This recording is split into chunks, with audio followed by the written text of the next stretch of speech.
Hey, what's going on, guys? Ozric here, and I got a match on the map Carbon. Carbon is one of these maps that I've kind of grown a little bit of love for. You know, I really did struggle with this map in the beginning because it's hard to hold down a position because there's so many flank routes. But once you start understanding spawns and a lot of the traffic patterns, it can get a little bit easier for you as long as you don't come up against a full party, because a full party is going to spawn trap the hell out of you. But this is not a B score whatsoever. And I've always said on my channel, I don't care about B scores. I don't even care if I go flawless. I'm going to upload the games that I enjoyed playing. And let me tell you a little bit about this game. This game, I was playing against the worst camping little... I don't even want to say what they are, but the worst little campers you can ever dream of. I mean, hiding in corners, laying down prone. And this match was no exception. They were still doing it, but I ended up beasting on them. Pulled out 30 plus kills on them, and luckily I stayed under 10 deaths. A couple matches before this, I was getting my stuff pushed in, if you feel what I'm saying. See right here, fuck your bouncing Betty. And I get this guy, drop shot, hip fire drop shot on this guy. Give me those tags, son. But what I'm using here, the gun, is the MP5. MP5 is a gun that a lot of people say isn't very good, and I beg to differ. I actually like the MP5. It's a better up-close version of the UMP45. I like to use the UMP45 on maps that require a little bit more range, where you're going to have to get into some mid-range engagements every now and then. And I like to use the MP5 on maps that require a lot of close-quarter combat, such as Carbon. This map, in my opinion, might be the best map to use the MP5. I might be forgetting some maps off the top of my head, but as you see right here, it's pretty good up close. You know, I don't lose very many gunfights when I use this gun, and they're right up in my face. You know, there's always things like the MP7, you know, and then you have these other fast shooting things, but I'm not a huge fan of the fast shooting submachine guns. I mean, I understand you can pretty much do well with any submachine gun in close quarters. They're all really good. They're all really balanced, to be honest with you.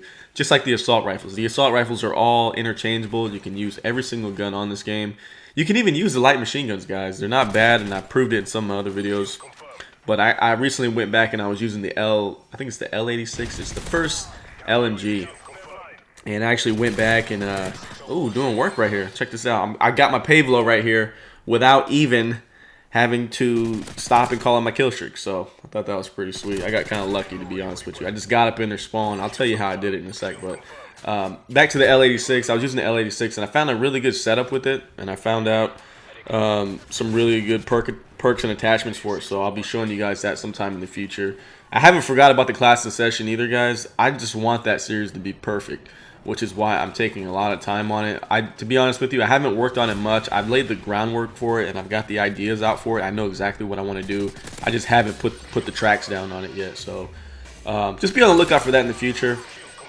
I just need to actually really sit down and spend a couple hours, you know, on a weekend and just make sure it's perfect before I actually start releasing some of those.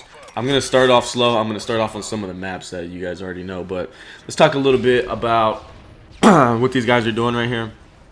My strategy, I was using what I consider the best rushing class, for perks that is, the best rushing class in Modern Warfare 3, which is going to be either Sleight of Hand or Scavenger in the first tier, Assassin in the second tier, and Dead Silence in the third tier. I find personally that Dead Silence is essential for running around. You know, I do like to use steady aim. Don't get me wrong. Steady aim would be the optimal.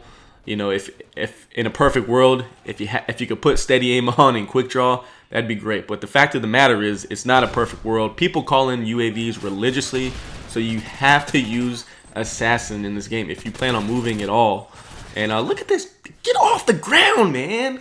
But yeah, I find that using Assassin is essential. And also I find that people like to wait around on you. As you see this guy right here, just waiting. The fact is I was just pounding these guys. They knew I was rushing into them, and they knew that they couldn't defend themselves. So they had no choice but to sit in a corner and wait. And you know, that's fine and dandy by me. That just means it's going to be easier for me to kill you. But they do get their cheap kills every now and then, which is why it's frustrating. But I find that Dead Silence is essential because people do like to sound whore you in this game. And it's a big part of everyone's game. There's a lot of people on Xbox as well as PS3 who use headsets nowadays.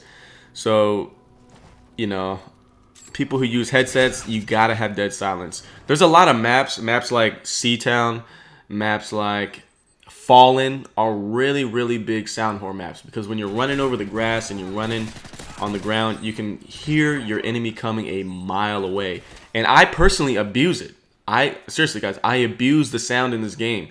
A lot of my kills that I get are because I hear people coming. I'm using the recon of not only the UAVs up, but knowing the enemy team's position, but I'm also using the sounds in this game to my maximum advantage. So what I like to do is I like to take away that advantage from the enemy team. And I find it's actually really helped my game out as far as rushing goes.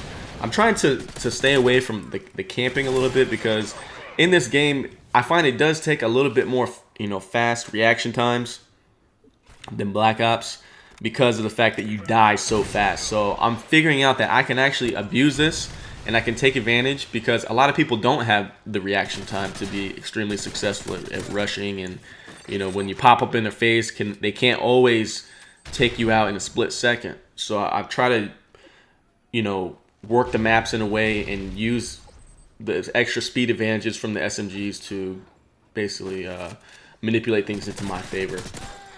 See right here, when I'm really close, I always like to hip fire, and I die here a couple times. You see, I don't know why the hell this guy was running a riot shield, but you see a couple times I make a mistake, and I'm going to show you a big one right here. And this is a problem with trying to sound horn people, is I know there's a guy over here somewhere, and I heard footsteps, but it was my teammate, loud as hell, running behind me. And instead of letting him move forward, letting him basically clear the area for me, clear a path, I just rushed in there blind and I got taken out. Now, let me help you guys understand something as well as far as footsteps go. Another reason I like moving around a lot with SMGs only, I don't like running around with assault rifles anymore, is because when you run around with the SMG, your footsteps are very soft. It's hard to hear you. But when you have an assault rifle, your footsteps are extremely loud, and even more so with LMGs. But I hope you guys enjoyed this gameplay, and I also hope you guys have a wonderful weekend. Peace.